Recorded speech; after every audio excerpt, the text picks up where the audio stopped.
Mr. Hundley, Mr. Capers, you're relieved of your duty. Duty. I think we can run the table. I really do.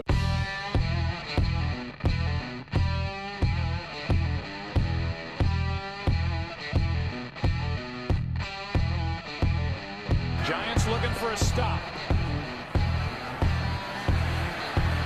They're going to air it out. Rodgers does this better than anybody. End zone, Cobb, touchdown! Unbelievable! This to send the Packers into the NFC Championship game. It is good! The Packers are moving on. Aaron Rodgers has done it again. Grassy Posse Packer Nation, welcome to another episode of Packcast, the podcast where you don't have to be a Packers fan, but it sure does help. I am your host, Tom Grassi, and oh man, that was a game. Not in that, like, it was good, but it was a football game. One in which I absolutely dreaded watching, but it happened. But we're going to not just focus on the negatives here of like losing to the Lions 35-11 or being swept by the Lions this year or ending a season and being 7-9. Nay, we're going to focus on the good here, and that is hopefully we will never see Brett Hundley as our starting quarterback again. The only time we'll see him is maybe if he's still on the team.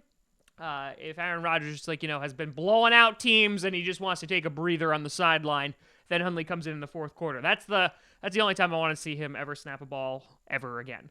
But yeah, what a terrible game. And it was slightly competitive in the first quarter. Maybe even like halfway through the second quarter. And then just...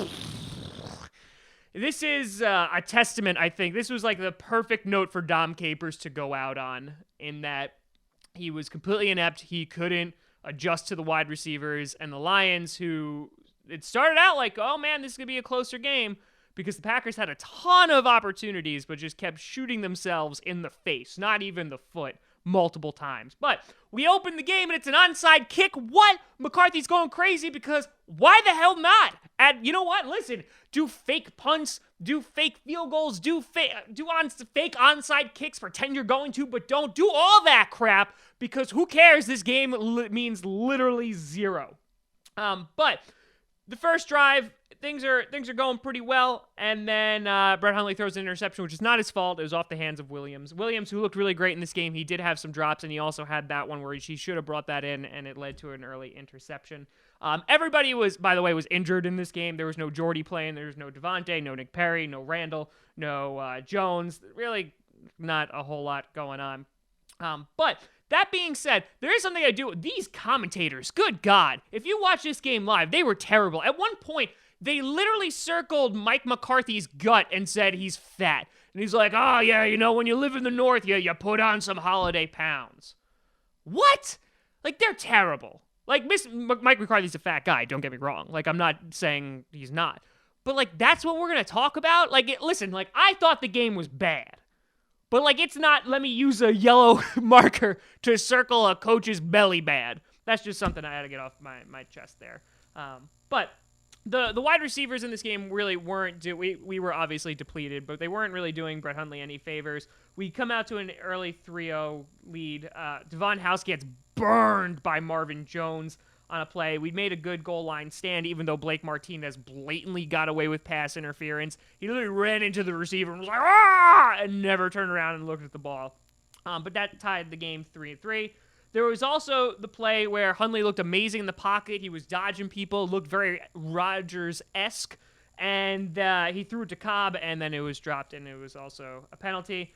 It was a really good drive that was going on, and Hundley is scrambling. He's running out for a whole bunch of yards, and then he fumbles. Like, anytime we got a tiny bit of momentum, I feel like the players are like, guys, we want the lower draft pick. And they're like, I got you, fam. Interception. Fumble. Let's just drop the ball. And at that point, it started all going downhill. And so the question I want to pose to you, by the time that we got like halfway through the second quarter, Galladay had blown past the secondary. It was 10-3. We muffed a punt, which was messed up. Marvin Jones got another touchdown. It was 17-3. And so by the end of the half, like, you knew that this was over. I was thinking maybe you start Joe Callahan because, again, why not? But the question I wanted to pose to you, do you think Brett Hundley has any trade value? And I know, like, your immediate response will be like, no, nobody wants him. Because the kid, listen, he came in clutch, and he won some games for us, and I'll never take that away from him. He kept us alive as long as he possibly could. He played amazing against Pittsburgh.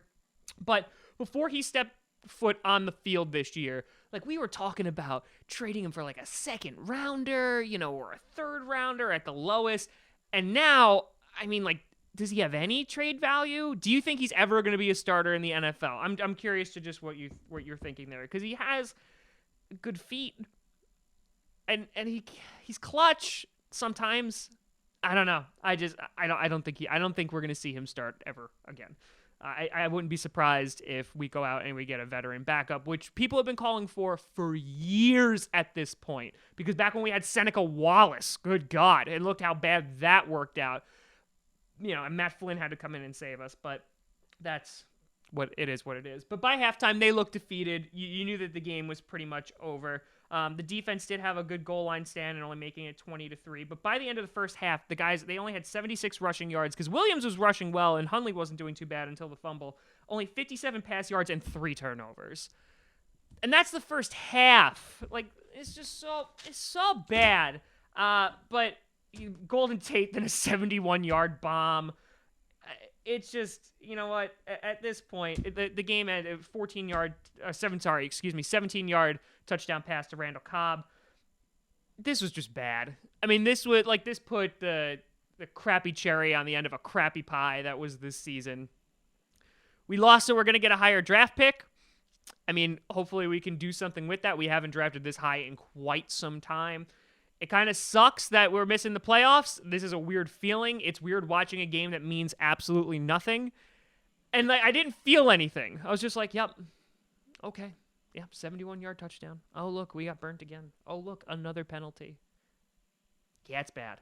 I mean, I think it showed that Devon House can't be our number one starting corner. And I mean that's obvious, and obviously Kevin King has been playing very well. But when it comes to the draft, like, we really need to go defense. I think our offensive line is fine. Spriggs is terrible, but our offensive line is okay. We could get a little bit more depth there. Our wide receiver core, I think we're okay. We're fine. It's just we really need some guys on defense. We need another corner. We need an outside linebacker. We need somebody to rush on the edge. But Hundley finished 14 for 24. He had 172 yards, 1 touchdown. He also had the fumble and the interception.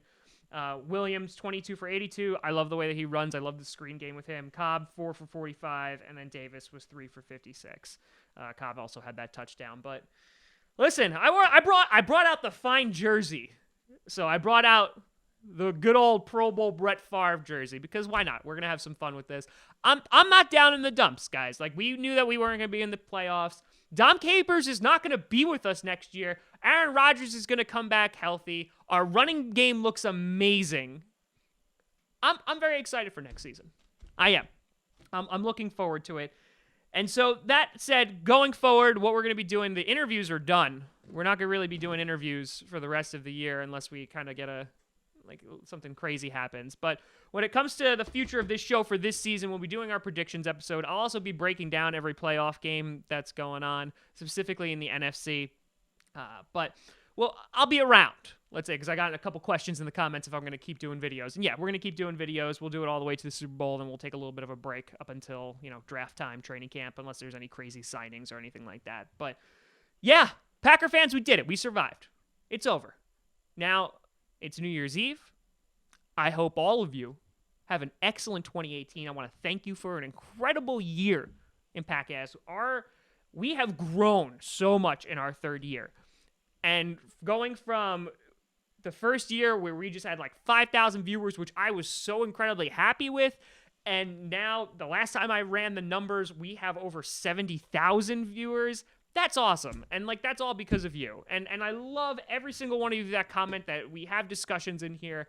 It's phenomenal. You're phenomenal. And even though our Packers finished 7-9, you're an undefeated team in my heart. In here. So thank you so much for watching. You can always find me at TomGrossiComedy.com, TomGrossi Comedy, or Tom Grossi Comedy on the Twitter. Check out Packcast, Packast, which is this podcast. We do at least 2 episodes a week. Every Thursday, we release an interview with the opposing fan, the fan from the opposing team. Yeah, that's what I wanted to say. I do this like every week, and you'd think I'd have this down by now. But we had a Lions fan on Thursday, which is pretty great. They'll be happy that they swept us. This is their Super Bowl. But check that out. We're on SoundCloud, iTunes, Google Play Music, and, of course, YouTube. But thank you so much for watching. I'll see you soon. I'm Tom Grossi. And as always, go Pack Go.